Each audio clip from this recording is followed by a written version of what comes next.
Work my way from a garden to a track. Flip it from a track to a plot full of acres. Do it for the farmers and the producers and the makers. What we even here for? Occasionally I ask it. I know it's more than struggling, anticipating the casket. Reap what we sow, trying to fill up my basket. Life's a plantation, I self-law and master.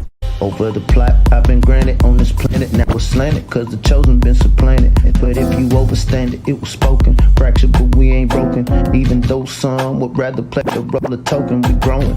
Black through the essence of our presence. We carry the blood of gods, we carry the mind of peasants. Rich black gardens, future look more like Eden. Multiply seeds like the seed banks in Sweden.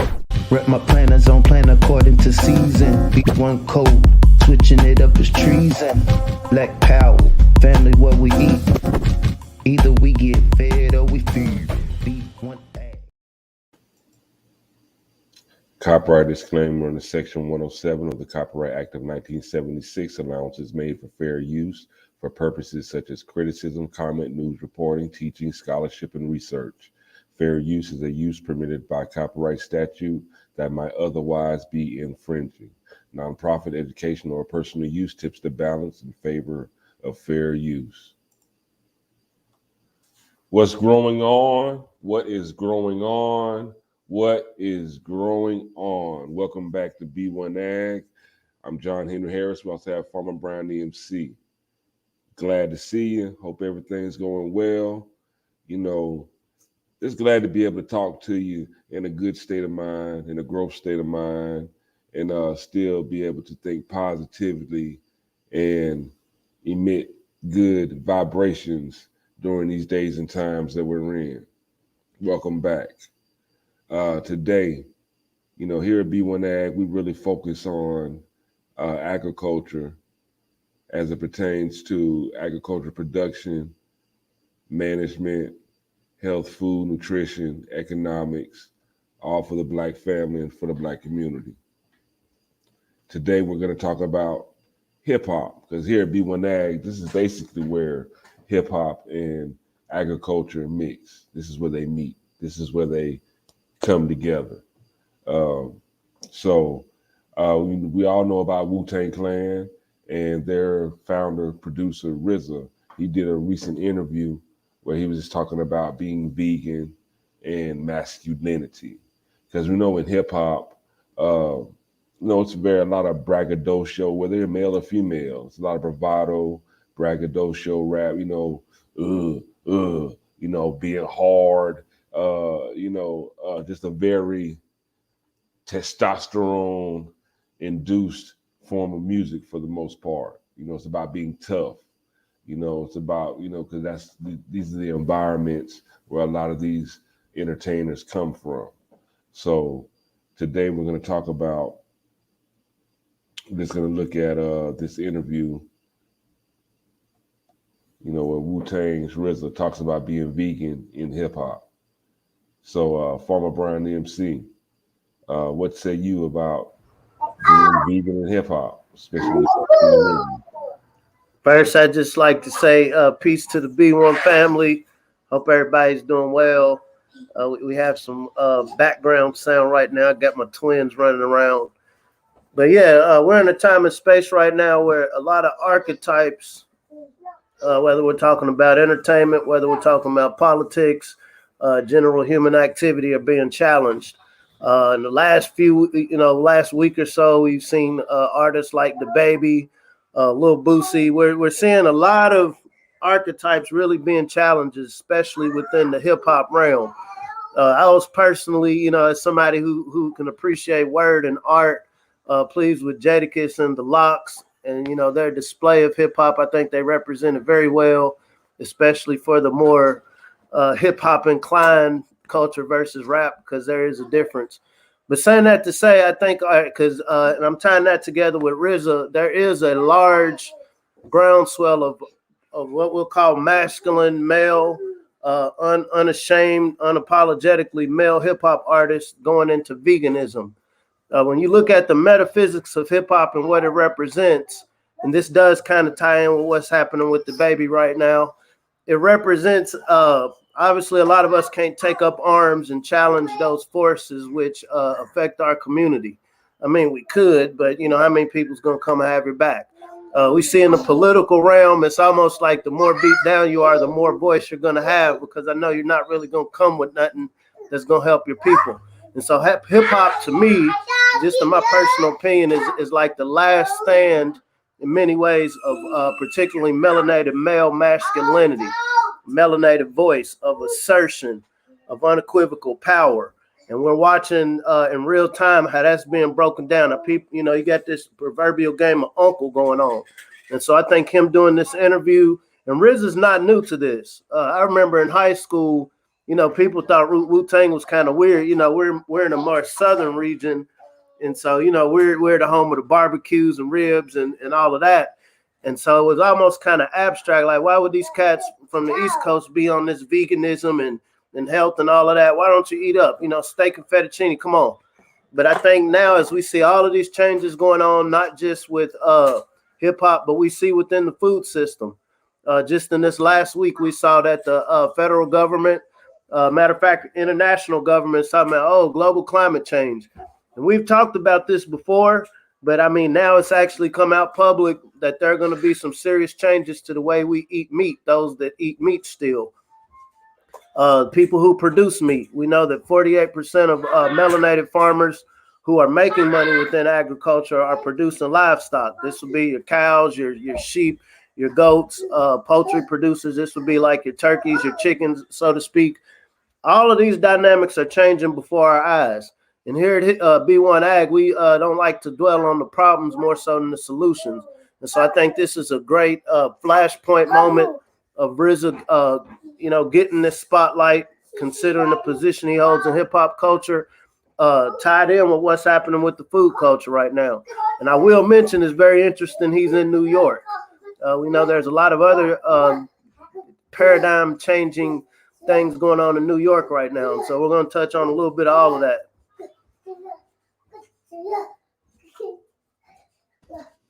Now, according to the RZA, he started his road to veganism in 1995 when he bit into a chicken bone, and that traumatized him apparently, and it really I think he might have lost a tooth.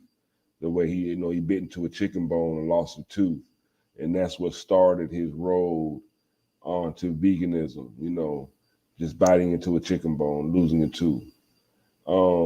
Which is very, you know, that's kind of weird, interesting in a sense, but it makes sense. You know, if you have a situation like that, that would probably make me consider being a vegan too.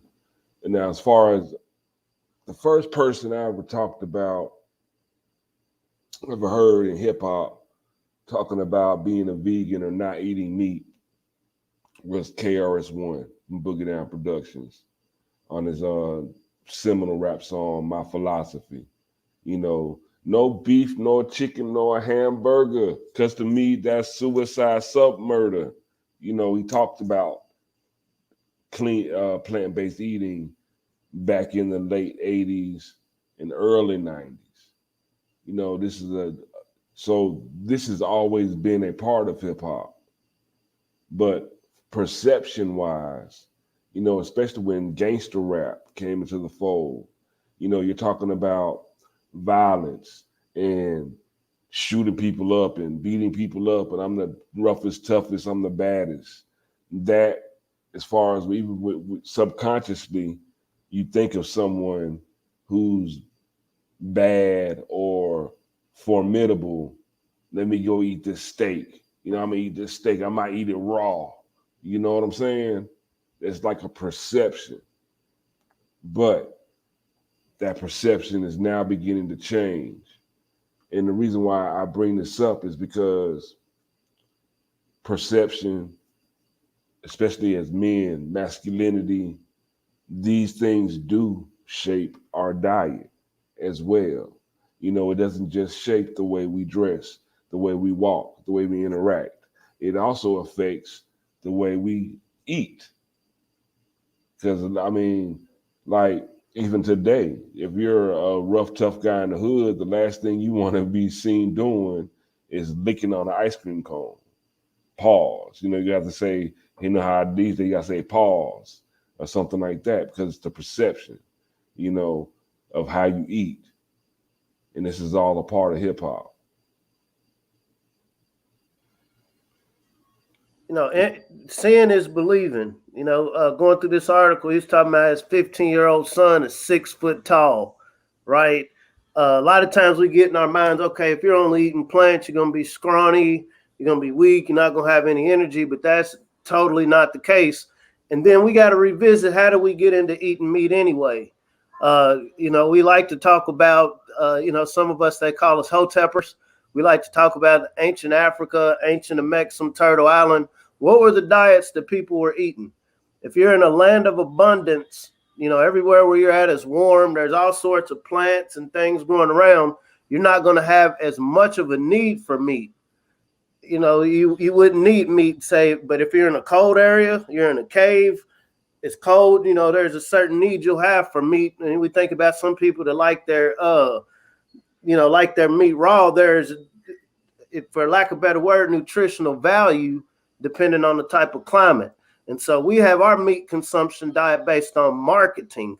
It was marketed to us here in what we'll call North America, the West, to eat meat as much as we do. Okay, I'm gonna have bacon for breakfast, cold cuts for lunch, steak for dinner.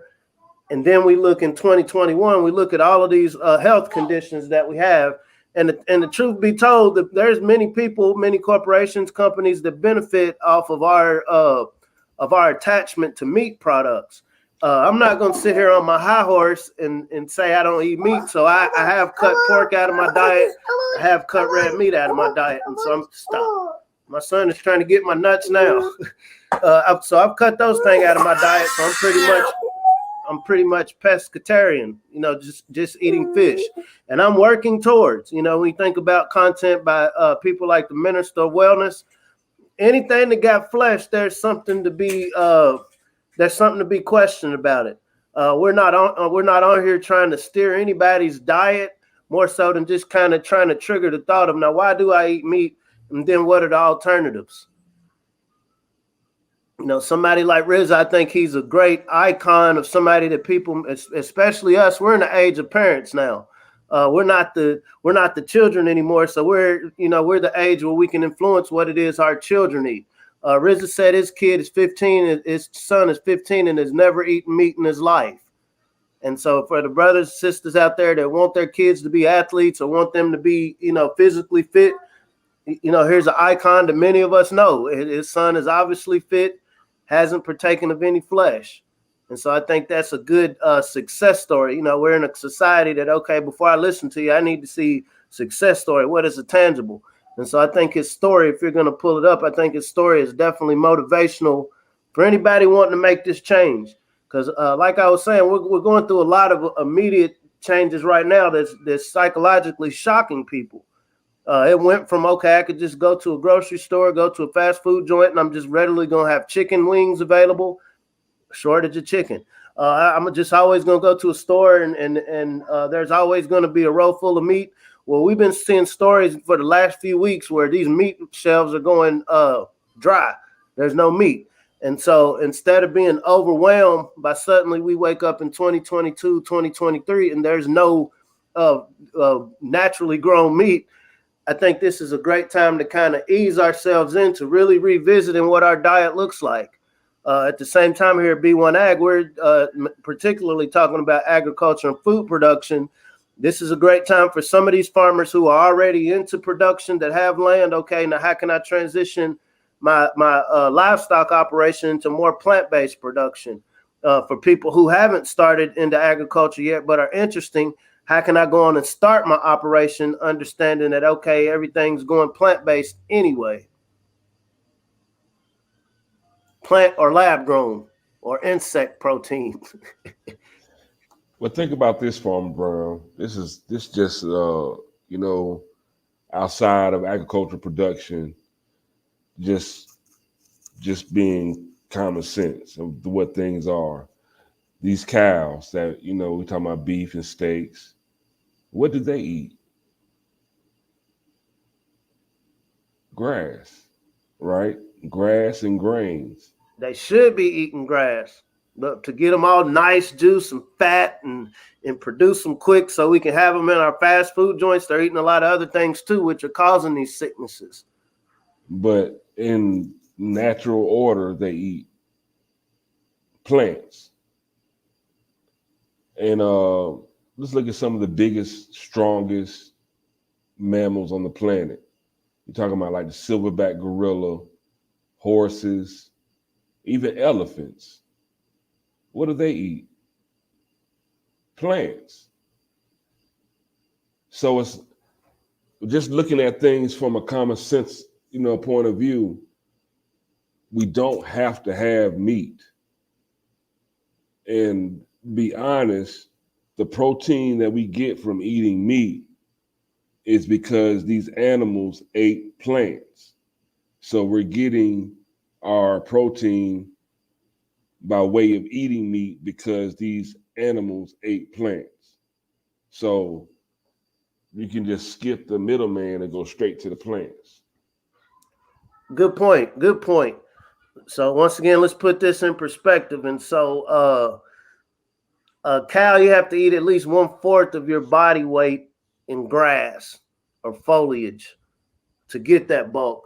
The same would apply to an elephant. Same would apply to a silverback gorilla. So, what is the knowledge point? What is the gem for somebody producing? And so obviously I'll need to have a lot more foliage and vegetation, to supply a plant-based diet. Like I said, we wouldn't be eating grass. And so you want to think about what are the different plants that you can produce on your either small scale or large scale operation. Are these greens? So what I can tell you is, so the main, some of the biggest plant-based proteins would be like your tofu, a lot of soy-based. I have my opinions about soy, but lentils, chickpeas, peanuts, almonds, spirulina, quinoa, microprotein, just to name a few. A lot of greens, a lot of lettuce, a lot of salads. And you put me onto the salad game. I didn't realize there's so many different ways to flip salads. And so, once again, if you can get this mental stigma, oh, what is this big dude? What is this guy eating salads? If we can get that stigma out of our minds, of how we view salads, like I said, it creates an opportunity. I think about the chefs. And so, you sell salads, right? People buy salads. What are some new recipes to be explored? Are there pre-prep salads? When we talk about, what's going on with this food system, people aren't allowed to go in some restaurants if they don't have verification. Absolutely. They don't have verification that they've been inoculated. And so as we're thinking about what do these pre-prepared meals look like when we're trying to come up with these local food systems, vegan, plants. It's a lot easier to store your plants than trying to store meat, just space-wise. And then once again, health. With meat, you have to do a lot. You have to put a lot of preservatives, a lot of salts to preserve your meat versus with your plants. These are easier to store. You can ship them better. And at the end of the day, it's healthier products. Once again, we're not here to give medical advice, but if you talk to the elders from Dr. Sebi or Dr. Valentine's, they'll let you know, plant-based, that's some of the best, that is the best medicine. I'm not Dr. Somebody said Fauci. That is the best medicine is a healthy diet, and the healthiest diet will be plant-based. Just like when you're thinking about doing a business, we want to get in the business of helping our body be the best functional body. You want to cut out the middlemen, because the more middlemen you have, the less money, less economy, less nutrition you get coming in. And so going back to that, you gave a great analogy with what is it that a cow eats. A cow or a bison or large animal generally ain't going, okay, before I can eat this grass, it's got to go to somebody that's going to put it into a patty, then put it into this, then store it, then ship it. And so all of those costs, those in the sense of food system, is cost of nutrition. Every time, every cycle of processing anything we're talking about, it loses nutritional value. And so when we're talking about plant-based, when we're talking about vegan, you retain more of the nutritional value, which is why we eat. Eating in the West particularly has become a social a social event versus recharging. Humans in eating is equating to taking a plug and putting it in a wall. It's charging. And so if I'm losing all of my charge potential because of the heavy processing, you know, I'm having to raise these animals fast. I'm having to raise them in these, what they say, you are what you eat. I'm jumping off subject, but on. So think about this fear. Right now, I think there is absolutely a pandemic of fear going on. And when you think about what a lot of these animals are going through during the course of their being produced, they're fearful. Oh my God, I see these shiny metal things, and I noticed that when my little pig friend, my little cow friend, my little chicken friend leaves, they don't come back. They're in a constant state of stress. Their body is in constant stress, and this stress is in the blood. When you're eating flesh animals, you are what you eat. So you eat a piece of whatever that stress was, whatever they've been eating, whatever antibiotics that they've been eating that are now becoming resistant. And so we're taking on a piece of all of that. So saying that to say right now with what's going on is the perfect reason. It's the perfect justification. Like, okay, man, I ain't square. I ain't soft because I'm going vegan. I'm going vegan because look at how they're producing the meat that I'm eating. It gives us an excuse because some people need an excuse to make a change. And so all I'm saying is right now it's the perfect excuse for us to really, as a collective, it doesn't mean everybody's going to stop at the same time. Like I said, I still eat fish. I've eaten fried fish in the last few weeks. I'll be honest, but I understand now. Okay, I'm in a position now where I can minimize that to where by the time my children are teenagers, they don't even have a taste for meat. And so I understand this is a process. It's not overnight. Dairy products, more and more research is coming out now that dairy products are, coming from a cow are unhealthy. What does that say about our cheese pizzas? What is that? Well, there's almond milk. There's other forms of milk. So saying that to say is we're having these conversations as we're seeing all of these changes within food systems happen. This is our opportunity not only to change our personal diets, but for entrepreneurial minded people. We see where this direction is going. The same way Hormel made it come up when people decided that, hey, I'm going to start eating this thing called bacon for breakfast. They're a multi-billion-dollar business now because they found a product of a pig that nobody previously ate. They turned it into a value-added product, bacon. And so we're in that point in time now where we can create new products based around vegan diets.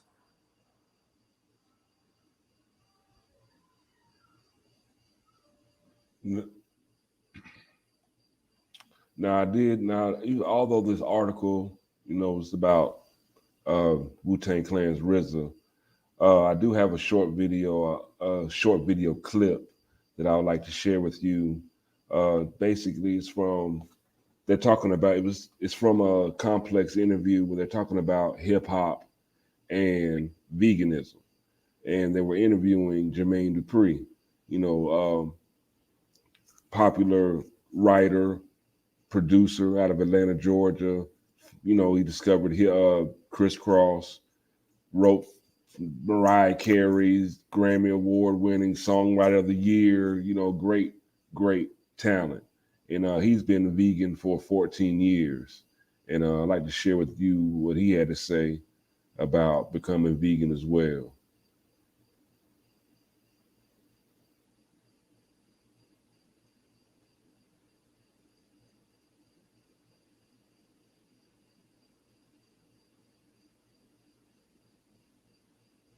And the most outspoken about his plant-based lifestyle is Jermaine Dupri, who adopted a vegan diet over a decade ago and has been vocal about the positive impact he's felt since.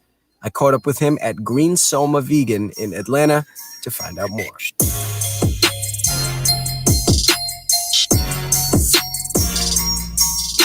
So let's go to the beginning of your vegan journey. How long have you been vegan and how did it all begin? I've been vegan going on almost 15 years, over 14 years now. I just wanted to feel better. I do a lot of late hours, partying, working, and I just felt like I was eating wrong. So I went on a 25-day fast where I ain't eat no food. And no food for 25 days? Yeah. The way I felt after the 25th day, I was like, what I'm going to do to make myself continue to feel like this? I had way more energy. It changed my whole life. We promote the itis like that's cool. Mm-hmm. The itis ain't cool, man. It ain't cool to have itis.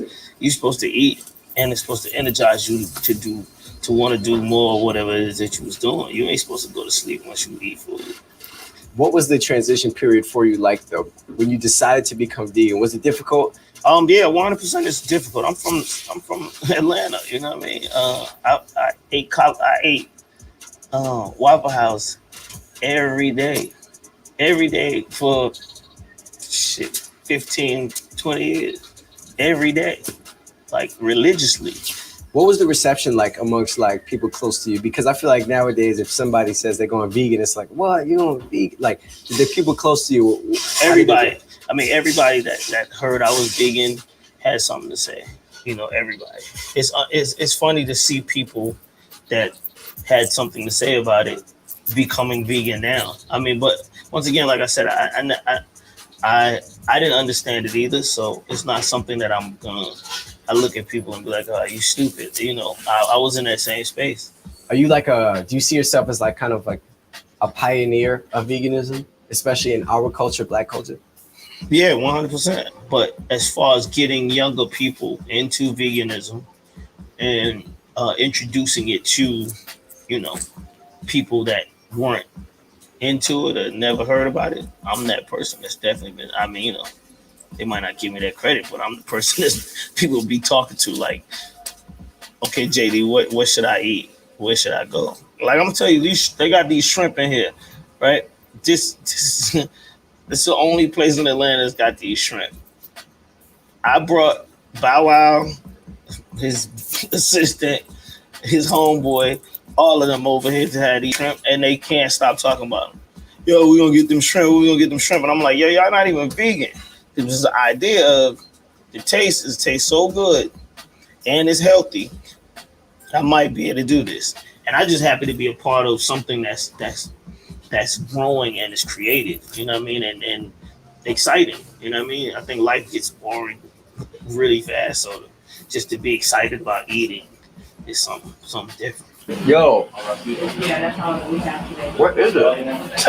It tastes like shrimp, bro. For real. No, for real. He said, "What is it?" But what is it for real? This is a fruit. A root, A root? Yeah. All right. Yo, that's crazy. This shit really tastes like shrimp. And it looked like shrimp. While JD spreads his message in the South, across the country in Compton, the home.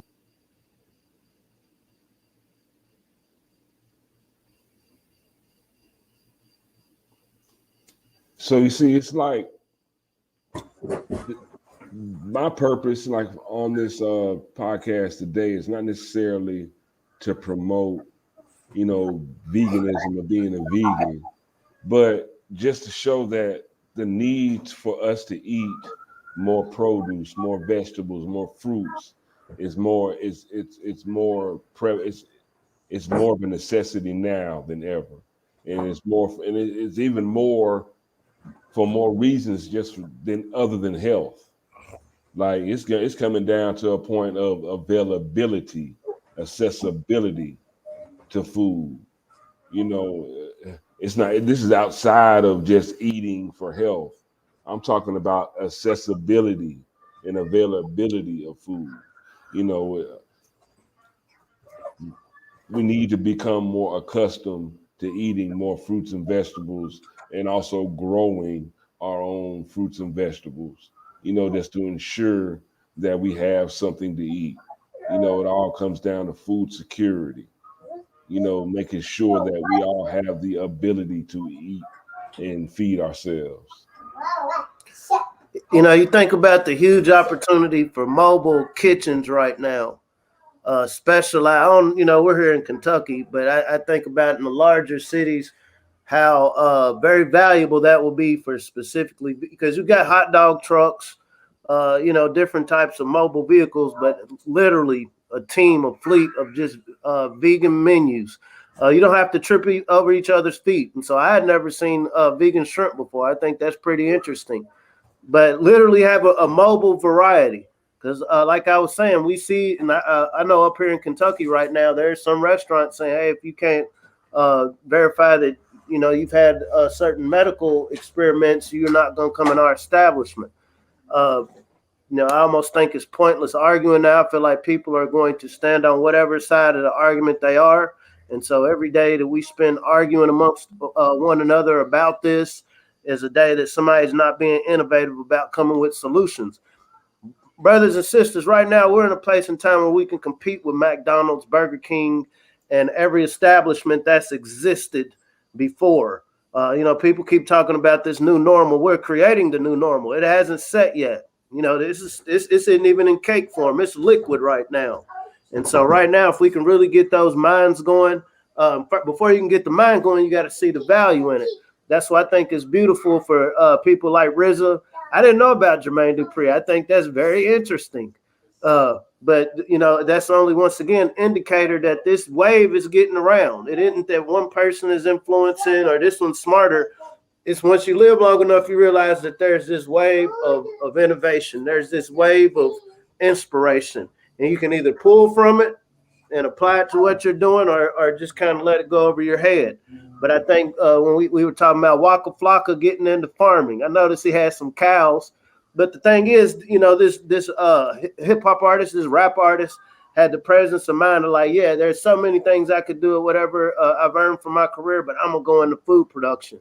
And I think that's a much more healthy archetype. That's a much more beneficial mindset for the melanated community than, okay, I got this extra bag. Now let me poison you.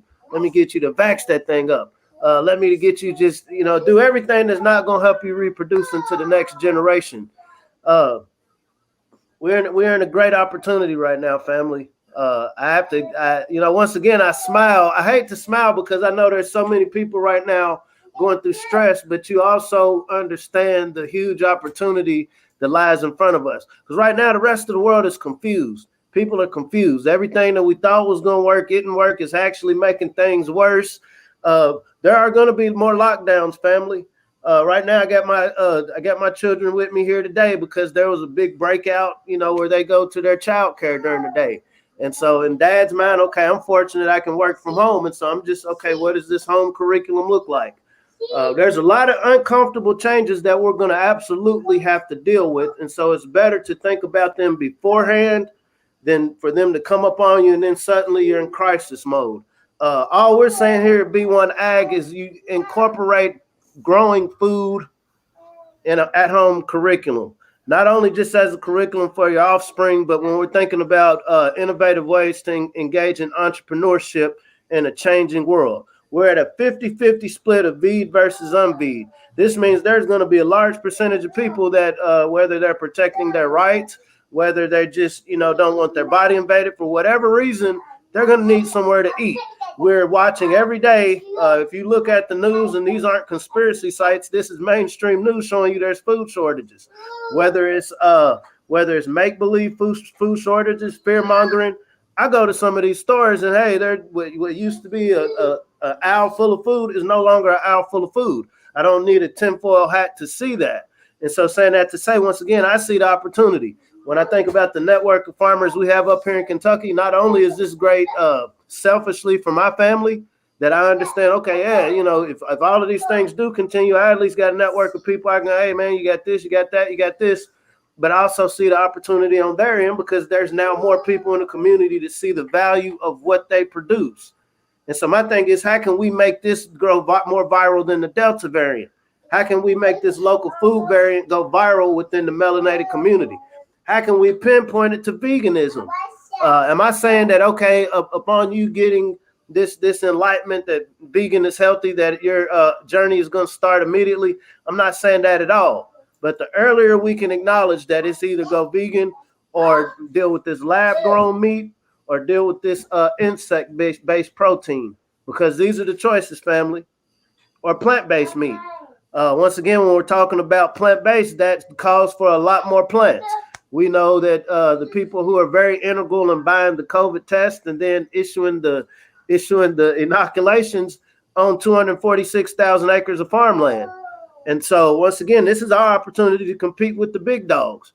We see that the big dogs are heavily vested in incorporating tech into food production. And so can we cooperate? Can we operate in cooperative economics? Can we operate in networks, regional networks? to where, okay, maybe where I'm at up in New York, getting the best place to grow grains or whatever whatever particular ingredient I will be selling this way. But this encourages me to make a better relationship with some producers in Ohio, some producers down in Georgia. Maybe in Georgia, this is where I'm gonna get my legumes from, my sweet potatoes, my potatoes. Okay, maybe over in Michigan, maybe over in that area, this is where I'm gonna get my greens from. Maybe up here where I'm at, since it's a colder environment, maybe I just might really just focus on herbs and plants that I can grow indoors. Once again, there's a lot of opportunities to network. So here at B1AG, we just want to have this conversation to contextualize the possibilities, because there are many. Every day I'm seeing all of these little stumbling blocks being thrown at the family. For each stumbling block, there's a million different ways to level up from them. And so once again, is really looking at this in a positive growth state of mind. Much respect to RZA.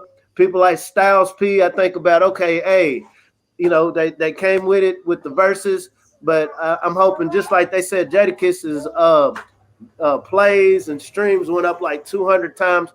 I'm hoping Styles P. I'm hoping that his vegan shop, he has health shakes, right? He has a vegan shop, and so I'm hoping that they go up. The same way people are supporting Jadakiss and Locke's music, support the other things that these brothers have going on. You know what I'm saying? And so once again, as a family, we need to make this go viral. Absolutely. So I used to have a rap band. I remember that was one of the biggest things. This was back in the mid 2000s. If you had a rap band with your face on it, selling music, create that same energy, that same dynamic. Rap bands pulling up with vegan raps, vegan tacos. So yeah, this is a huge opportunity. And also, as part of this article, RZA actually revealed that he's partnering up with BioLife. Now, they're a vegan cheese company, but they're actually giving out 5 plant grants for $20,000 a piece to Black-owned restaurants, for coming up with inventive vegan recipes, plant-based recipes and foods. They're giving away $100,000 to split between 5 people, 5 Black-owned restaurants. The company, again, is BioLife. So if I was y'all, I'd Google BioLife and try to see how you could get that $20,000 grant, plant grant. Probably a lot easier to get than a PPP loan. And definitely a lot more safer. So if you're a Black restaurateur, restaurant entrepreneur, get a hold of BioLife, because they are offering $20,000 grants to Black restaurant owners. And you'd be surprised how quickly people in the Black community are becoming vegan. This is becoming a real thing. What was the numbers again, Brian? Do you remember to what percentage of people of our community is going to? I know it's 80% growth. I don't think that is a specific number, but it's 80% growth specifically. And they throw the word African American around, but what's understood don't need to be explained. 80% within the melanated community. And that's a lot. And like I said, it's like me personally. It's up 80%, not 80% of us, but it's up 80% from the previous time that it was recorded. Right. Like, I'm not necessarily, pushing or trying to say, hey, everybody needs to become a vegan, but we do need to become more accustomed to eating healthier, have healthier food options, and also just becoming more accustomed to eating fruits and vegetables. And there are way more types of fruits and vegetables to choose from than there is meat. Trust me. And we're at a time now, like, you really don't know what you're eating. I'd rather choose collard greens over Soylent Green any day. Any day. If they can sell you 10 chicken nuggets for $1, is that really chicken? There are more than 20,000 different edible plants in the world. more than 20,000 different edible plants in the world. When we talk about veganism, this grand opportunity with RZA and BioLife, that's one of many.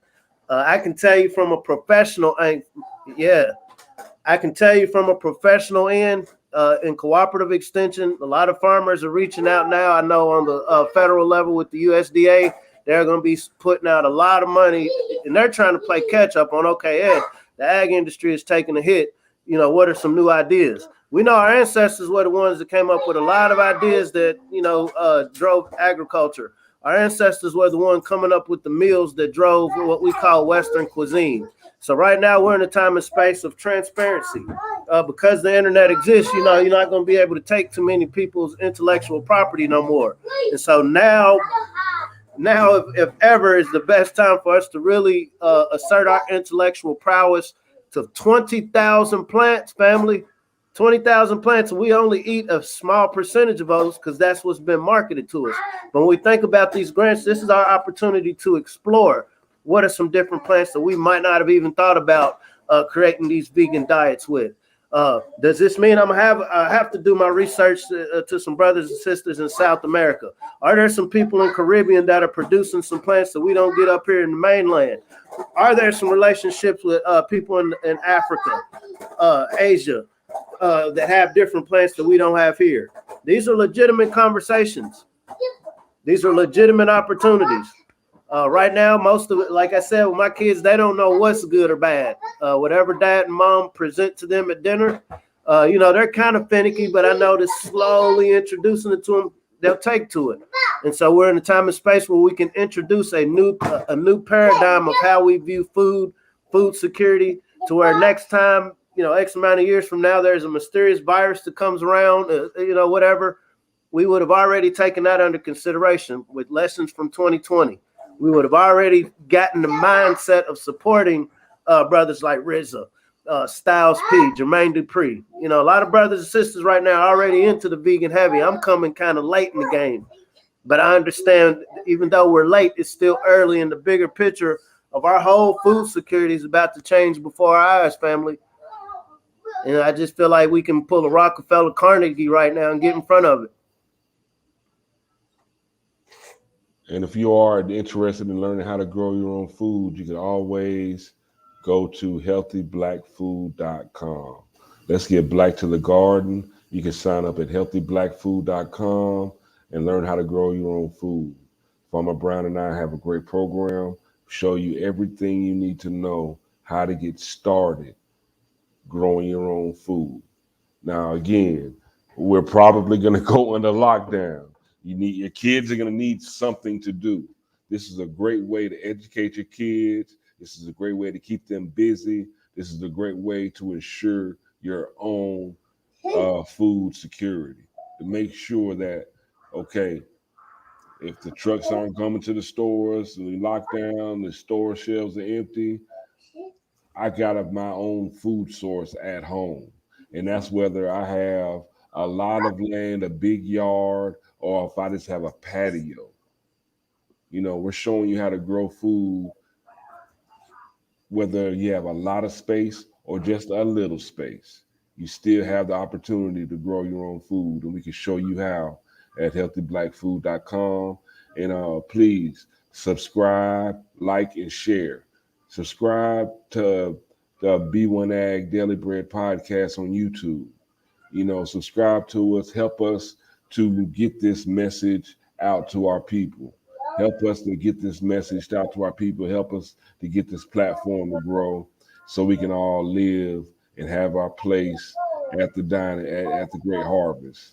We all want to make sure that we all have our place at the table to eat.